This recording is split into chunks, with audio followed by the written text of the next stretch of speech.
Today, we're doing something a little different. We're running a war game, but our strategists aren't human. We've asked 4 of the world's most advanced AIs to simulate one of the most dangerous scenarios you can possibly imagine. We're asking a huge what if. What if a US and Israeli strike not only starts a war, but actually succeeds in killing the supreme leader of Iran? We're going to explore what that day after really looks like, not just in the first few hours, but in the years that follow. But here's the twist. For this analysis, we didn't turn to the usual think tanks or human experts. We fed the exact same scenario to 4 of the world's leading AIs. That's ChatGPT, Claude, Gemini, and Grok, and basically told them, game this out for us. And let me tell you, their predictions are both fascinating and, frankly, deeply sobering. Okay, so here's our game plan. We'll start with the exact scenario we gave the AIs. Then, we're going to walk through the 3 main futures they predicted. A long, grinding stalemate, a total collapse of the regime, and an all-out regional war. After that, we'll see where the AIs agree, and we'll build up to what feels like a truly inescapable conclusion. So, to really understand the predictions, we have to first get on the same page about the premise. Every single AI was given the same very precise and extremely volatile starting point. This is ground zero. Here are the core assumptions, the ground rules of the simulation. First, a major US/Israeli strike isn't just happening, it's happened. Second, Iran's supreme leader Khamenei is confirmed dead. Third, Donald Trump is back in the White House. Fourth, the US is starting from a position of diminished global standing, and this last one is absolutely crucial. Iran doesn't wait. It immediately retaliates against US bases in the region, so the powder keg has already been lit. All right, let's dive into the first future. And according to the AIs, this is by far the most likely outcome, a long, grinding, brutal war where nobody really wins. Now, the first thing that jumps out at you here is the strong consensus. Look at this. All 4 models put the probability of a stalemate right around 50%, give or take. Gemini puts it as high as 55%. The basic thinking here is that neither side truly wants a total civilization-ending war, but neither side can possibly afford to back down. And that is the perfect recipe for a war of attrition. So what does this actually look like on the ground? Well, within 1 year, you have a region that's basically trapped in a state of constant low-grade warfare. We're talking missile strikes, proxy attacks, the works. Oil prices go through the roof, there's no end in sight. Fast forward to year 3, and it's just a bloody deadlock. Iran's military is hurting for sure, but the regime itself, now way more paranoid and radicalized, has actually tightened its grip on power. Meanwhile, America's reputation is just in tatters. By year 5, the shooting finally stops. But not because of some peace treaty. It stops because everyone is just too exhausted to keep fighting. You're left with this tense, ugly, cold peace. And this right here, this highlights the endgame.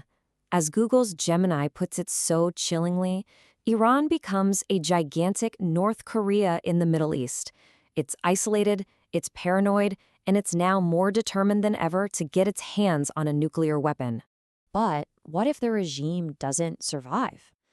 Okay, let's look at the second major possibility, a full-scale collapse. This is the high-risk, high-reward scenario that I'm sure some folks in Washington are secretly hoping for. The AIs put the probability of this happening at around 1 in 4 to 1 in 3. So it's a significant possibility, for sure, but it's still less likely than that long stalemate we just talked about.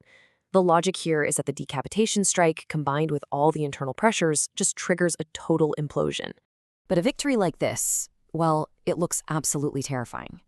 Within a year, Iran is plunged into a brutal civil war. You've got mass protests, a refugee crisis of epic proportions, and military factions all fighting each other. By year 3, Iran is effectively balkanized. Warlords, militias, and extremist groups are carving out their own territories. And after 5 years, Iran isn't a country anymore. It's a failed state, a patchwork of lawless zones. And the US finds itself stuck playing whack-a-mole, bombing the very terror groups that grew out of the chaos it helped create. And the warning here from Anthropic's Claude is just, it's stark and it's impossible to ignore. A regime collapse doesn't lead to some neat, stable democracy. No. Instead, the US has created a new black hole in the Middle East, a power vacuum that sounds a lot like post-invasion Iraq, but as the AI says, potentially far more dangerous. Now for the third scenario. This is the nightmare outcome. This is where the conflict refuses to stay contained within Iran's borders, and instead, it engulfs the entire region. And the AIs assigning deeply worrying probability to this. somewhere between a 1 in 4 and a 1 in 3 chance that a limited strike escalates into a full-blown regional catastrophe. The thinking is pretty simple. At some point, national pride and emotion completely override any rational calculation, and the conflict just spirals out of everyone's control. Within a single year of this scenario kicking off, the Strait of Hormuz is shut down, triggering a global recession. Other powers, we're talking Russia, maybe even a nuclear-armed Pakistan, get dragged into the fight. By year 3, the U.S. is bogged down in a sprawling conflict that it just can't win. And by year 5, the inevitable happens: a forced American withdrawal. The U.S. role as the region's security guarantor? It's over. And who is the primary beneficiary? China, which steps right into that vacuum and becomes the new power broker. So, with those 3 futures laid out, let's synthesize the data. Let's really dig in. Where do these 4 different AIs actually agree, and where do they start to diverge? This table really lays it all out. I mean, you can just see the remarkable consistency in the odds for a stalemate. They're all hovering right there between 45 and 55%. The chances for collapse and escalation are also really similar, sitting around that 25 to 30% mark. The only real outlier here is Gemini, which uniquely assigns this little 15% chance to something it calls a diplomatic reset, sort of a best-case scenario where Iran basically gives up. But even Gemini says that's a real long shot. So the crucial takeaway here is what they all agree on. First, a negative strategic outcome for the United States is pretty much a guarantee.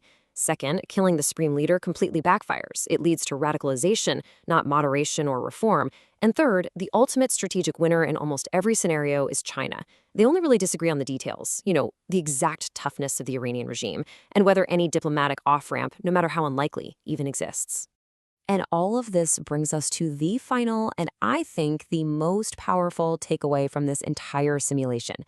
When you synthesize the forecasts of all 4 of these artificial intelligences, one single finding stands out above everything else. 0%. That's it. That is the probability that all 4 AIs running all of these possible scenarios assign to a clear, unambiguous, long-term strategic victory for the United States. Not a single one of them could chart a plausible path where the U.S. comes out decisively ahead in the long run. So here's the final analysis. The AI consensus is that even a military win is a strategic loss. The most likely outcome is an incredibly costly stalemate that erodes American power, elevates China's influence, and leaves behind a more dangerous, more radicalized Iran. It's a classic Pyrrhic victory, right? Where the cost of winning is so astronomically high, it's effectively a defeat. And that leaves us with one final and pretty urgent question.